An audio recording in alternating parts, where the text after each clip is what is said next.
శ్రీమాత్రే నమః. ఓం శ్రీ గురుభ్యో నమః. నమస్తే అండి, నేను మీ రామకృష్ణ నిహాన్, ఆస్ట్రో న్యూమరాలజిస్ట్ని. అందరూ ఎలా ఉన్నారు? ఈ వీడియోలో గురుడు వృషభ రాశిలోకి ప్రవేశించబోతున్నాడు. మేషరాశిలో ఉన్నటువంటి సంచారం కొనసాగిస్తున్నటువంటి గురుడు వృషభ రాశిలోకి వెళ్ళబోతున్నాడు. మరి గురువు యొక్క ప్రాముఖ్యత ఏంటి? అసలు గురువు ఎన్ని రోజులు ఒక రాశిలో ఉండగలుగుతాడు? మిగతా గ్రహాలతో పోలిస్తే ఎక్కువగా రోజులు ఉండేటువంటి వాడు శనీశ్వరుడు. ప్రతి రాశిలో 2.5 సంవత్సరాలు ఉంటాడు. అదేవిధంగా రాహువు మరియు కేతువు కూడా 2వ స్థానాన్ని ఆక్రమించారు. అంటే సంవత్సరంన్నర సుమారుగా 18 నెలల కాలం పాటు ఒక రాశిలో ఉండగలుగుతారు. అదేవిధంగా 3వ స్థానం ఆక్రమించింది ఎవరంటే గురువు. గురువు 365 రోజులు ఉంటాడు ఒక రాశిలో. సంవత్సరం కాలం పాటు కూడా సంచారం అనేది కూడా తీసుకుంటాడు. అయితే మిగతా రాశులను అంటే మిగతా గ్రహాలను చూస్తే సూర్యుడు 30 రోజులే ఉంటాడు, బుధుడు 30 రోజులే, అదేవిధంగా శుక్రుడు 30 రోజులే ఉంటాడు. చంద్రుడు మాత్రం చాలా తక్కువ రోజులు, అంటే 2.5 రోజులు మాత్రమే ఉంటాడు. అలాగా కొన్ని గ్రహాలు కూడా సంచారం కొనసాగినప్పుడు మెయిన్గా ఏంటంటే మనకు ఈ యొక్క మేషరాశిలో ఉన్నటువంటి ఈ యొక్క గురుడు వృషభ రాశిలోకి వెళ్ళిపోతున్నాడు.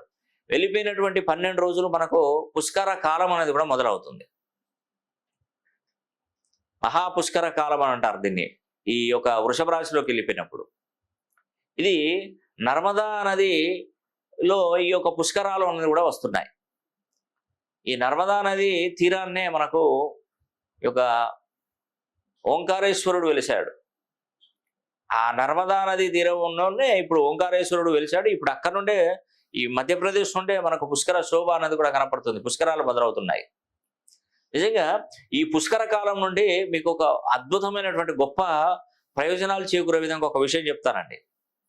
ఈ పుష్కర జలంలో ప్రతి ఒక్కరూ 18 బీజాక్షరాలు వేసి వాటికి సంబంధించినటువంటి ఆ పుష్కర జలాన్ని కూడా మీరు తీసుకొని వచ్చుకొని, మీరు ఎవరైనా వెళ్ళే వాళ్ళు ఉంటే వాళ్ళతోనే తెప్పించుకోవచ్చు. లేదంటే మన ఆఫీస్ వాళ్ళకి కనుక్కున్నా కూడా మీ గోత్రనామాలు తీసుకున్న పుష్కర జలంలో ఈ బీజాక్షరాలు వేసి మీకు ఆ వాటర్ అనేది కూడా, ఆ పవిత్రమైనటువంటి నీటిని కూడా, ఆ జలాన్ని కూడా మీకు పంపించడం జరుగుతుంది. ఇది ఒకటే కాదు, ఈ పుష్కర కాలం అనేది కూడా మే 1వ తారీఖు నుండి 12వ తారీఖు వరకు 12 రోజులు పుష్కరాలు అంటే మనం జరుగుతాయి.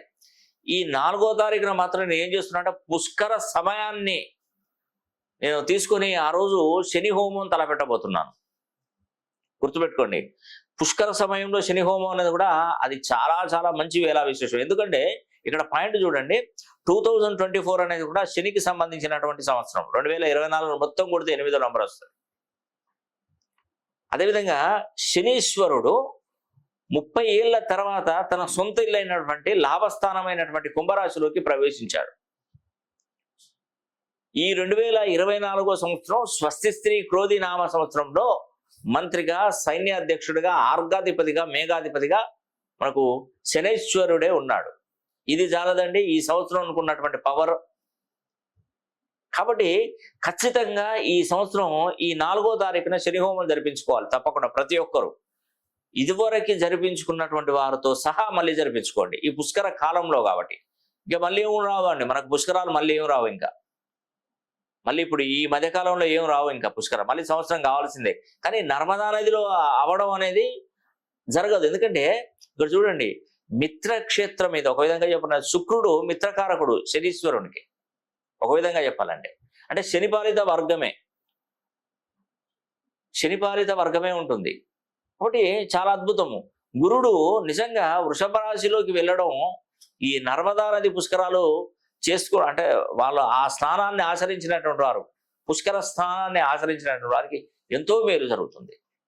వాళ్ళకు ఉన్నటువంటి కర్మలన్నీ కూడా తొలగిపోతాయి, వాళ్ళకి ఉద్యోగాలు దొరుకుతాయి, వివాహాలు జరుగుతాయి, విదేశీ ప్రయాణాలు చక్కగా ఉంటాయి, అన్ని విధాలుగా మీరు బాగుపడతారు.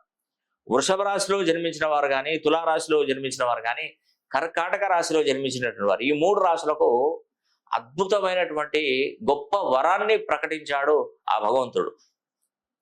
వాళ్ళకి ఏంటంటే మంచి టైం అండి, ఇది ఒక మంచి టైం, ఇది అనుకూలమైనటువంటి టైం వృషభ రాశి వారికి, తులారాశి వారికి, కర్కాటక రాశి వారికి. నేను ప్రత్యేకంగా ఈ రాశుల గురించి నేను పదే చెప్తుంటాను.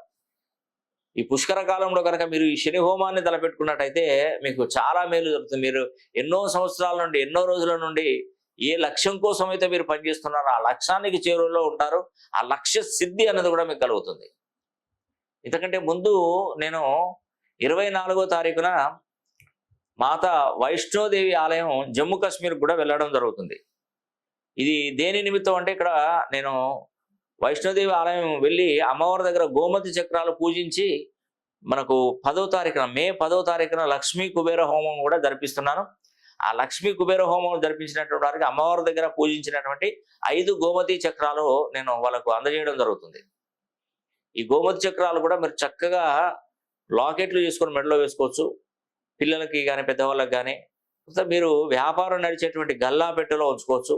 మీరు ఎప్పుడూ బొట్టు పెట్టుకున్నటువంటి కుంకుమ డబ్బాలో, కుంకుమ భరణిలో కూడా ఈ గోమతి చక్రాలు వేసుకోవడం ద్వారా, ఆ బొట్టు పెట్టుకోవడం ద్వారా లక్ష్మీ కుబేరం దానికి సంబంధించినటువంటి యోగం అనేది కూడా మీకు దక్కుతుంది. ఆ హోమం కూడా మీరు జరిపించుకుంటారు కదా, దానికి సంబంధించిన వీడియో ఫుటేజ్ కూడా మీకు పంపిస్తాను. మీ పేరు మీద జరిగిందా లేదా ఖచ్చితంగా పంపిస్తానండి. మీకు మంచి మేలు జరుగుతుంది, దానిలో ఎటువంటి సందేహం కూడా లేదు. కాబట్టి గురుడు వృషభ రాశిలోకి ప్రవేశించినప్పుడు మరి అత్యద్భుతాలే జరుగుతాయి. ఒక విధంగా చెప్పాలంటే ఈ 3 రాశులలో, వృషభ రాశిలో, తులారాశిలో, కర్కాటక రాశిలో పుట్టినటువంటి వారికి వాళ్ళకి ఏంటంటే ఆకస్మికంగా ధనయోగం కలుగుతుంది. మంచి అదృష్టవంతులు కాబోతున్నారు. మీరు వీలైతే ఈ 3 రాశులలో జన్మించినటువంటి వారు మీ పేరుని 270 డిగ్రీస్ నుండి 360 డిగ్రీస్ కోణంలో కనుక మీ పేరును మార్చుకోవాలి. అలా మార్చుకుంటే చాలా మేలు జరుగుతుందండి. నేను చూసేటువంటి పద్ధతులు అన్ని విధాలుగా చూస్తాను కాబట్టి మీకు ఏ సమస్య ఉండదండి. నేమాలజీ, గ్రాఫాలజీ, సిగ్నేచరాలజీ, ప్రొనాలజీ, Indian western numerology, Indian western astrology, ప్రశ్నాశాస్త్రం, హస్తరేఖలు, గవ్వలు, తాళపత్ర గ్రంథాలు, ఇలా అన్ని విధాలుగా నేను పరిశీలన చేస్తాను. అదేవిధంగా మీకు మార్చినటువంటి పేరు కూడా మీరు ఆధార్ కార్డులో కానీ, పాన్ కార్డులో కానీ, పాస్పోర్ట్లో కానీ, సర్టిఫికెట్లో కానీ ఇక్కడ చేంజ్ చేసే అవసరమే ఉండదండి. జస్ట్ నేను ఇచ్చినటువంటి పేరుని రోజు ప్రాక్టీస్ చేస్తే చాలు. ప్రాక్టీస్ చేయాలి. ప్రాక్టీస్ చేయడం వల్ల మీకు చాలా మంచి శుభ ఫలితాలు వస్తాయి. కాబట్టి మీరు ప్రతి ఒక్కరూ ఈ యొక్క నర్మదా నది పుష్కరాలకు వెళ్ళే ప్రయత్నం చేయండి. ప్రతి ఒక్కరు మధ్యప్రదేశ్లో ఉందండి మనకు ఓంకారేశ్వర్ టెంపుల్, మనం చక్కగా దర్శించుకొని ఆ యొక్క జ్యోతిర్లింగ క్షేత్రం మరి చాలా మంచిదండి. చాలా మహిమలు గల టెంపుల్. అందుకే నేను చెప్తాను, ప్రతి దేవస్థానానికి మనం వెళ్ళాలి. అక్కడ ఆ గర్భగుడిలో మన పాదాన్ని మోపవలసిందేనండి ఖచ్చితంగా. ఆ పరిసర ప్రాంతాలలో, ఆ మాడ వీధులలో కనుక మన పాదాలను మోపినట్టయితే మనకు ఏదైనా కర్మలు, దోషాలు కానీ ఏవైనా ఉన్నా కూడా అవి అంటే తీసేసుకుంటుంది.